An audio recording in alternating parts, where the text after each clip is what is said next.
Hello friends, how are you doing? Day 936. Hope you're doing amazing on this Sunday and had a great weekend so far. And back to the work week for some of you. Anyway, I just want to come in today and share with you an audio that I had listened to with regards to creating confidence. And so, what is confidence and how is confidence anyways? When I talk about confidence, it means sometimes people think if you're confident, then you think well of yourself. That's more like self-esteem, self-worth. Confidence typically is in a certain area or a certain skill set, right? So, for example, if you are a good basketball player, right, you might be confident in that area. However, you may not be confident in, say, school or relationships, right? But if you have a good, strong self-esteem or self-worth, sense of self-worth, then even though you may not be confident in certain areas, you're fine with yourself. And you know that that doesn't define who you are. But how do you create confidence? And so I think a lot of times, sometimes, you hear, fake it till you make it, or what have you. But confidence actually starts off with having courage. Okay? You need to have you actually need courage first to be able to create confidence. Because if you don't have courage, you're never actually going to try something that's new or that you might have the possibility of failing at. Okay? So it's kind of a cycle if you think about it. Okay? So if you have the courage to actually act and try something, then you'll gain a little bit more confidence. Why? Because you have some experience now in that area. Whether it be sports, whether it be school, whether it be relationships, finances, business, it doesn't really matter. If you're not confident in a certain area, you can always create confidence. But you have to have the courage to actually go for it. And I think a lot of times we are so caught up with what can go wrong instead of focusing on what can go right. Okay? And so, if you try to fake it till you make it, you might fool some people some of the time, but at some point you're going to be found out. And that's not going to be really good. Okay? And so, again, confidence can be developed. Essentially, it has to be developed. Okay? And having a coach or accountability group or somebody can actually help you walk into confidence by helping you in different areas, right? Obviously, developing courage, be able to handle stress, public speaking, creating live videos like I am now, right? Or maybe having those hard talks or accountability talks with somebody, or maybe creating new habits, right? Again, you never have to do anything alone, but if you want to be confident, my suggestion to you is to find somebody that can actually help you gain that courage to actually go for it. Okay?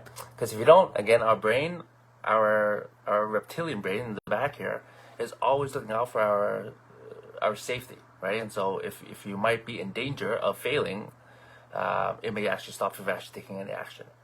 Okay? And so there's a few stages here. Hold on, let's make some notes here.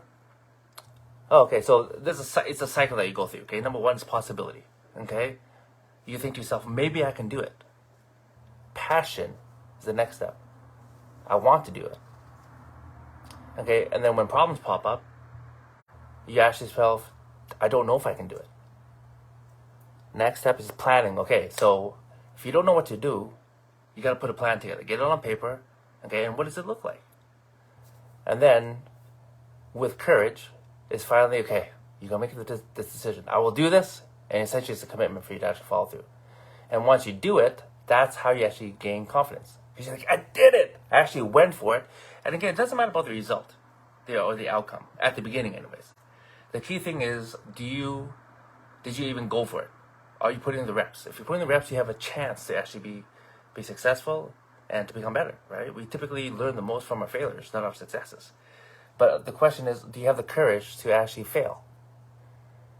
And here's another thing, a note that I put down. If you think about it, courage can actually only be present when fear is present. If you're not fearful of something, you don't need any courage. Just step up, right? And the thing is, we all have fear, okay? That's a natural part of the human psyche, okay? And what is fear? Fear is typically you're focusing on something that you might lose. Okay? On the other side is faith. that focus is different. It's focused on what you can gain.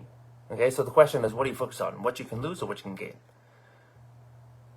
Okay, and only you can answer that. But again, having courage is a choice.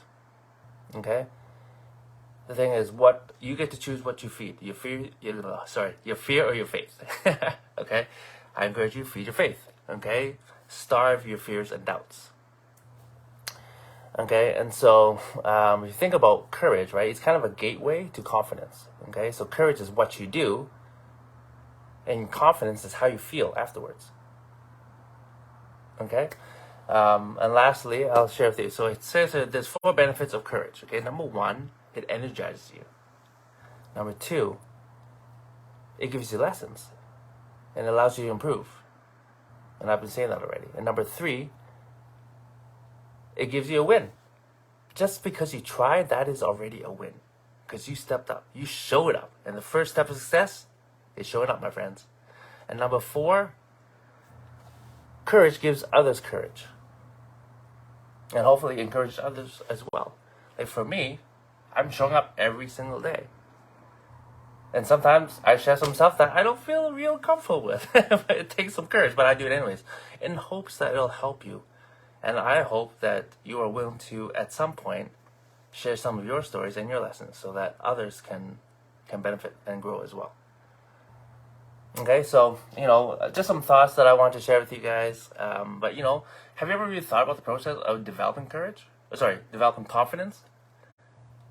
And how courage is actually tied into that, right? And just remember, right, when we're confident, it's usually confident in certain areas, right? And that's only because you have enough experience and enough results behind it to back up the feeling of confidence. Okay? So what does that mean? What's the key? The key is action. You have to have courage to act. Okay? And when you do, you'll start to build confidence. And the thing is, it also works in the other direction. If you don't act, then you actually start to lose confidence in that area. Has anyone ever tried to lose weight or tried to bulk up? You might have started 1 day, 2 days, or 3 days out of the first week, and then you stop. You might have gained some confidence or started to at the beginning, and then once you stop, guess what? You start to lose confidence. Oh, I quit again. And then these voices in the head goes, oh, I'm a quitter, I suck, I'm no good. And that's all lies. I'm just telling you now, okay? Just because you don't follow through doesn't mean that you're a failure. It just means that you failed. All you have to do is get up, try again. Okay? Why am I confident that I can get to 1,000 days? I'm at 936 right now. Why am I confident that I can get to 1,000 days? I've never been to 1,000 days. Well, not on these live videos, actually. I've actually done more than 1,000 days in other success habits. So I'm confident because I've had experience. And so some people are like, oh, I can never do that. Well, actually, yes, you can, if you're willing to get up every time you fail.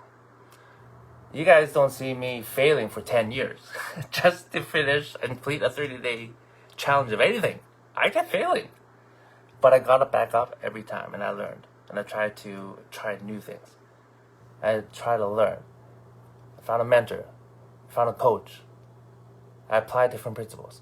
I had the courage to get up one more time. And I hope you do too. Have a great night, my friends. I love you all.